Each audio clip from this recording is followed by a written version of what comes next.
امروز چهارشنبه است. اولین تیکه ویدیوی هفته هشتم فصل سرما. در واقع این هفته دوشنبه شروع شد مثل همه هفته‌های گذشته، اما فرصت نشد فیلم برداری بکنیم، یعنی تصویر بگیریم ازش، و همین میشه اولین تیکه. روتین صبحگاهی از دوشنبه، سه‌شنبه و امروز همشون انجام شده. الانم کاری که داشتم انجام دادم. بعدش بعد از ظهر میرم میدوام، اونجا تصویر میگیرم. در مورد موضوع مهمی که تو هفته گذشته گفتم صحبت میکنم، یه بخشیشو اونجا باز میکنم. و اینکه تو این هفته معاملات خوبی داشتم، تونستم سود بگیرم. و حقیقتش اینه که از وقتی که فصل سرما رو استارت زدم، اینکه خیلی تحلیل هام بهتر شده توی مارکت و اینکه واقعا رشد رو دارم میبینم، اینکه تغییر کردم، اینکه بهتر شدم از خیلی از جهات. هر هفته جالبش اینجاست، هر هفته یک درد جدیدی علاوه ذهنی به من وارد میشه که یک درس متفاوتی داره. انگار هفته ها جوری تنظیم شدن، هفته های فصل سرما، که هر کدومشون یک چیزی رو به من یاد بدن و واقعا این اتفاق داره میفته. این هفته هم یک اتفاق جدیدی افتاده. البته که دیگه مثل قبل خیلی غمگین در موردشون صحبت نمی کنم، چون تقریبا به این حالت استرس و فشار عادت کردم و الان رفتم رو مود این که بیشتر دنبال راه حل بگردم تا اینکه بخوام غر بزنم و ناله کنم چرا این اتفاق افتاده. تمرکزم بیشتر راه حله. الان پای سیستمم. متاسفانه هفته بعد امتحان دارم دانشگاه، باید بشینم درس بخونم، کاری که اصلا ازش خوشم نمیاد، ولی کاری که باید انجام بشه. مثل همیشه کاری که باید انجام بشه انجام میشه، نه اون کاری که من دوست دارم انجام بدم. امروز میدونم اگر صحبتی نیاز باشه همونجا توی پارک نیلوفر در موردش صحبت میکنم. فعلا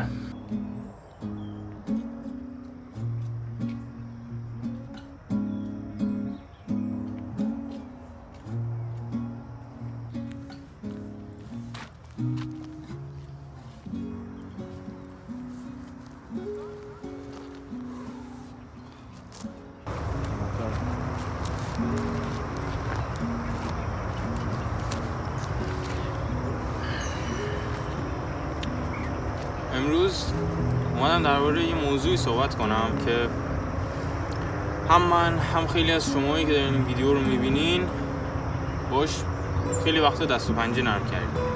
ترس، موضوعی که باعث میشه ما نتونیم با آدمایی که دوستشون داریم درست محبت کنیم. موضوعی که باعث میشه ما نتونیم پروژه‌ای که دلمون میخواد رو بگیریم. موضوع راجع به اینه که ما نمیتونیم کارهایی رو که دلمون میخواد انجام بدیم، چون یک قدمی از جلوی ما به اسم ترس. ترس یک مانع، قدم نیست. مانعی که شاید بزرگترین دلیل انسانه برای اینکه نتونه قدم بعدی رو برداره و به سمت اون چیزی که میخواد حرکت کنه. یکی از میشه گفت چیزهایی که من متاسفانه باشون روبرو هم خیلی، این ترس‌های مختلف، مثل از دست دادن پروژه، مثل از دست دادن آدما، یا هرچی که خیلی همون داریم. و خیلی وقتا این میتونه باعث این بشه که ما فکرمون به جای اینکه درگیر درست، یعنی موارد درست بشه، درگیر فقط مانعی بشه که باعث میشه ما نتونیم قدم به سمت جلو برداریم و به اون هدفی که میخوایم برسیم. خیلی از این ترس ها ریشه در افکار ما داره، ریشه در روانشناسی فرگشتی داره. روانشناسی فرگشتی چی میگه؟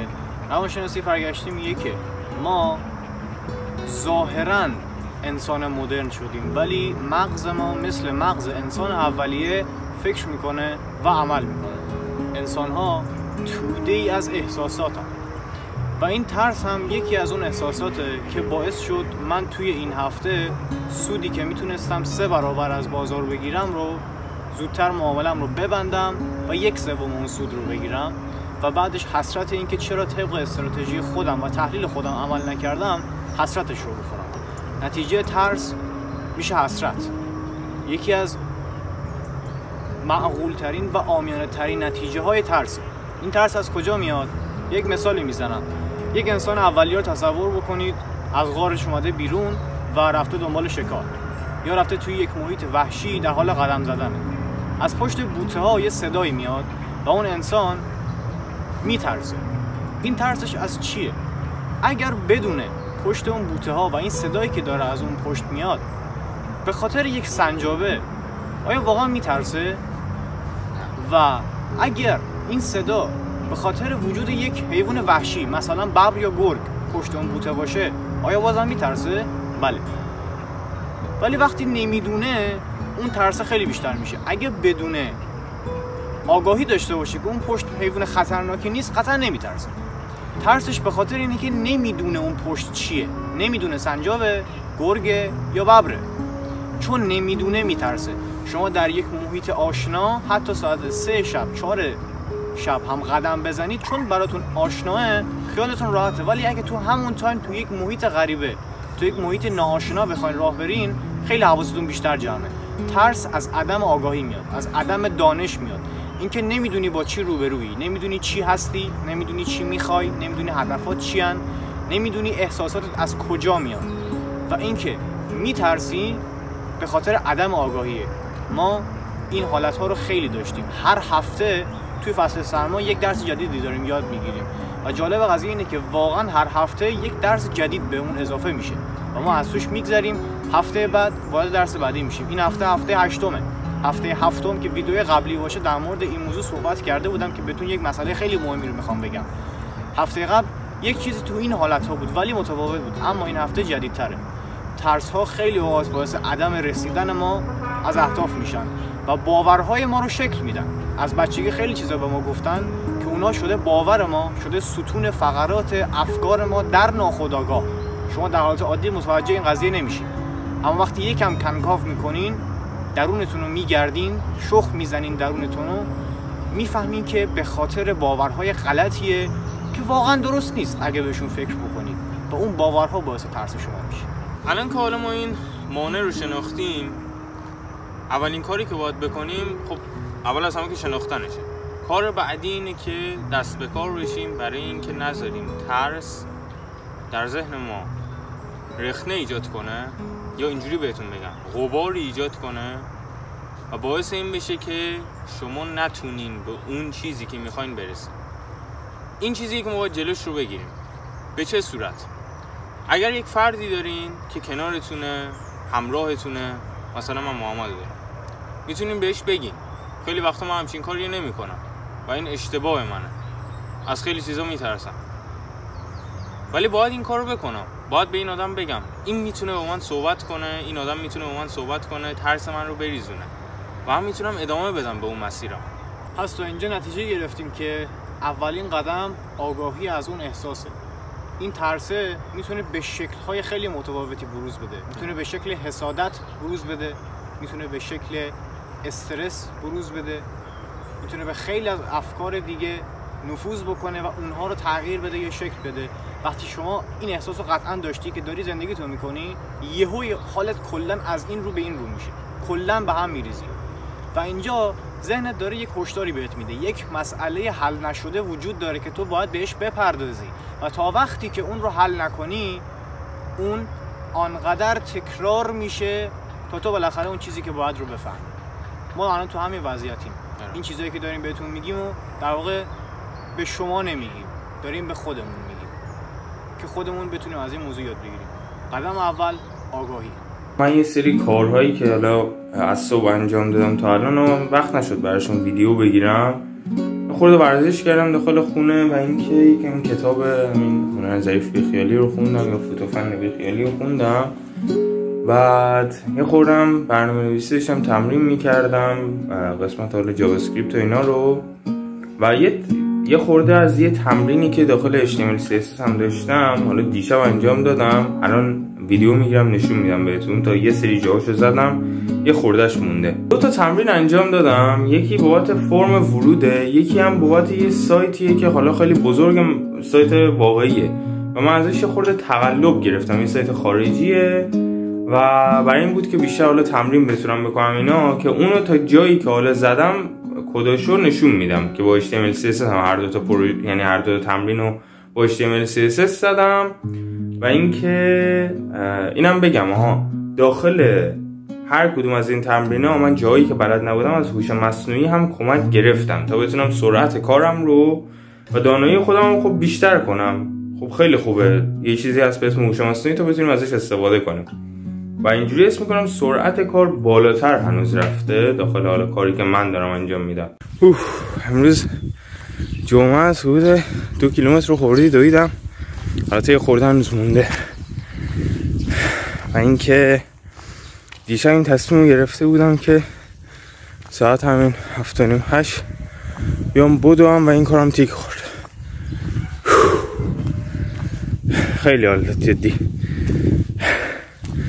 خیلی وقت بود جمعه صبح خودم نیومده بودم بدوم.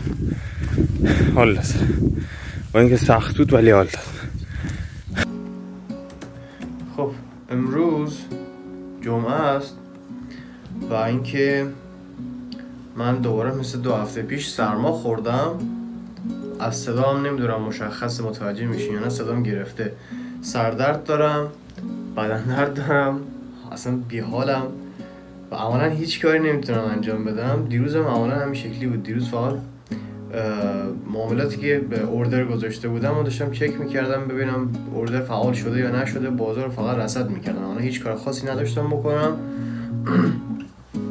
خواستم یکم درسم بخونم ولی از بس حالم بد بود اصلا حوصله‌اش نمیکشید، واقعا نمیتونستم، واقعا تمرکز نداشتم و من همینطورم یه مورد و فقط اگه نتونم کاری انجام بدم ولش میکنم، بقیه کارا رو در هر صورتی انجام میدم. فقط یه درس رو من نمیتونم واقعا کارش کنم، اینو خودم اعتراف میکنم.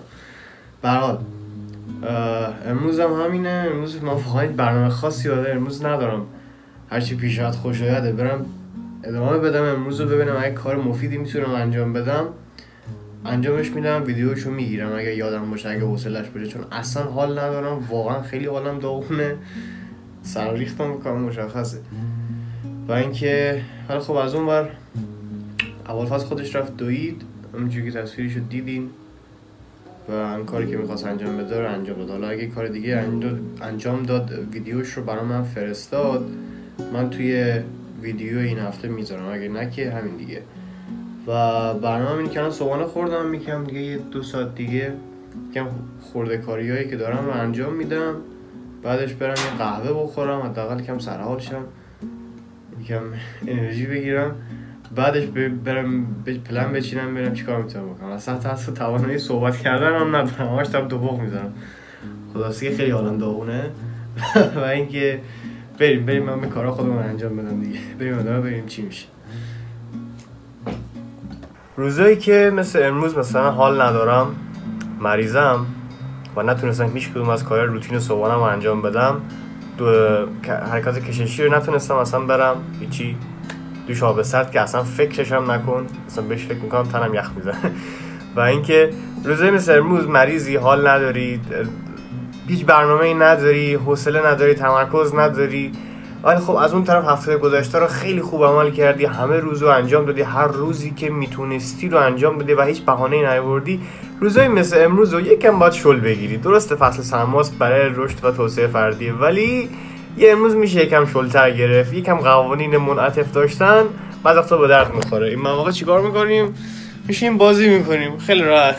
اینم سرویلیومه، بازی قلعه 2 استرانگل 2 استیم ادیشن نسخه 1.5. اینم قیافه زشت و نحس سرویلیومه. میشیم بازی میکنیم. این بازی برای من از تراپی هم بهتره. برای من تراپی هست، برای من مدیتیشن هست، برای من خوشحالی هست، سبک شدن ذهن هست. اصلا من درک نمیکنم اینا که میرن تراپی. بشین قلعه بازی کن. من واقعا قلعه بازی میکنم انقدر آروم میشم، اصلا دیگه نه مدیتیشن نیاز دارم بکنم، نه نیاز دارم بشینم بنویسم، نه نیاز دارم تراپی، هیچی عملا هیچی، فقط همین بازی عالیه. پلن من برای امروز فقط اینه دیگه. گفته بودم تو تیکه قبلی امروز پلن ندارم، الان پلن اینه فقط. محلهای کمپینشو میرم. وای نمیتونم صحبت کنم.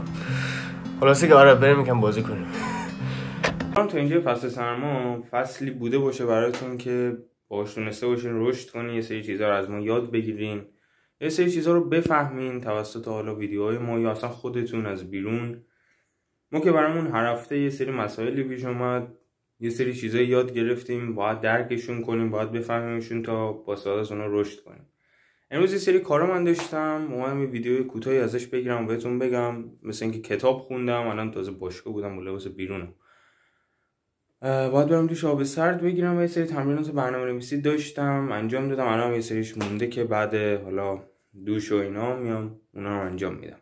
خب امروز یک شنبه است، آخرین روز هفته 8 فصل سرما و ما هم در طول این هفته مثل همه هفته های گذشته یه چیزی به ما اضافه شده، یه چیزی یاد گرفتیم، یه چیزی رشد کردیم. این تیکه آخره این هفته است و اینکه حالا یکم بهتر شده. الان صبح مادم نشستم پای چارت حرکات کششی رو انجام دادم، برم ببینم اگه چیزی میتونم پیدا کنم یا نه، چون امروز یک شنبه است، بازار تعطیله، فعلا چیز خاصی معمولا پیدا نمیشه. اگرم پیدا شه نمیشه خیلی بشه اعتماد کرد چون تعطیله بازار. من اینکه صبحانه بخورم برم دانشگاه تا شب، ببینم حالم چجوری. اگه حالم خوب بود که میرم باشگاه، اگه حالم خوب نبود که مجبورم نرم دیگه. خلاصه که هر هفته یه چیز به من اضافه میشه. دیشب هم من یه چیز دیگه، یه درد دیگه من اضافه شد که تونستم این مسئله رو یاد بگیرم که مهم نیست چه اتفاقی میفته. خب اگر آسمون به زمین میاد، زمین به آسمون میرسه، من باید اون چیزی که به خودم گفتم انجام میدم رو انجام بدم. اگر گفتم فلان کار رو به این صورت، با این استراتژی، با این پلن، با این برنامه پیش میرم، هیچ چیزی نباید باعث شه که من کار رو نکنم. در هر صورت باید بکنم. اگر یه کاری رو برای خودم میچینم که میگم این کار رو انجام بده، این کار رو انجام نده، در هر صورت باید این کار انجام شه. اگر انجام نشه حسرت‌ها و دردهایی برای تو آنقدر تکرار میشه و تو رو انقدر اذیت میکنه که تو بالاخره گاردتو بیاری پایین، تسلیم شی و از بعد دیگه قبول کنیم باشه دیگه قبول میکنم، انجام میدم دیگه. و اونجاست دیگه اون درد یهو ناپدید میشه، چون اون درسی که میخواست به تو بده رو داده و کارش دیگه تموم شده. من خیلی اذیت شدم سر این قضیه تا این قضیه رو بخوام انجام بدم. میدونستم، بهش آگاه بودم، ولی باز سر یک سری مسائل جزئی انجامش نمیدادم و این باز دوباره تکرار شد. خلاصه که زندگی پر از درسه اگر از زاویه درست بهش نگاه بکنی و من الان توی این فصل سرما خودم تو موقعیتی قرار دادم که این شکلی به زندگی نگاه کنم. خلاصه که مراقب خودتون باشین. میریم برای هفته 9. امیدوارم از دیدن اپیزود هفته 8 فصل سرما لذت برده باشین. خیلی دوست دارم نظرتون هم واسه ما کامنت بذارین. اگه ایده چیزی دارین ما حتما بهشون گوش میدیم. خلاصه که مراقب خودتون خیلی باشین، خیلی به خودتون توجه کنین، حواستون به خودتون باشه. فعلا